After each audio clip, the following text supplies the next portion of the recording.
cabdullaahi 9 saac habeenimo wuxuu ka soo baxay arsababo burkiita ku dhacday waa la ogyahay taariikh waa tan uu dhiman doono waa burkiitadii aadan madoobe dartiis ugu dhacday iyo u dhintay qabowgaas uu ku soo dhoofay subaxi markuu soo degay toos wuxuu u tagay baarlamaanka markaasuu qof oo la hadlay kuwii tartamayeen jooga u dhahay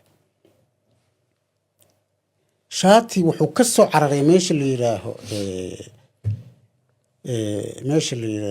xamar meeshuu yimid xanuunkii doorashadiisa uu ka qaaday subaxi markii la doortay asoo paralysis ahaa habeenkii maalintii markii la doortay habeenkii waa dhacay subaxi waa la qaaday xanuunka asagaaba u dhintay paralysis uu noqday ayadoona waxba la cunin yaa la yimid dadkii ayaga ahaa intaasoo abaal u galay cabdullaahi waa ogeed ninkii uu ka tegey oo meesha uga cararay oo uu ka joogi waayey oo hadal u diiday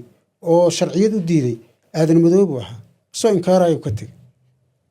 horta ballanta iyo abaalka aadan saasuu ku yahay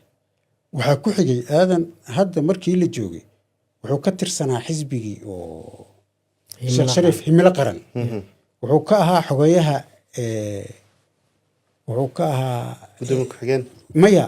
wuxuu ahaa xogeyaha golaha dhexe gudoomiye baarlamaan camal golaha fulinta ma xogeyaha gudoomiyaha golaha dhexe ahaa yuu ka ahaa markii uu xisbiga galayo ay sheekh shariif xiriirayaan dadka ehelaa leeyahay sheekh aadan gurigiisa kama soo bixi karin daruuf haysa darteeda ninkii xisbiga intay golihii u dhiibay oday ka dhigay arad bixiyey dhaqaale siiyey maxay ahaydee baarlamaanka wuxuu ku noqonayo ku bixiyey gudoomiye baarlamaan ka dhigay maalinta asaga dartiisa madaxweynenimada ku waayey hal xisbi laba nin oo hal xisbi iskula jirto gudoomiye madaxweyne ma noqonayo ahayd wuxuu sheekh shariif ku waayey aadan madoobe dartiisu ku waayey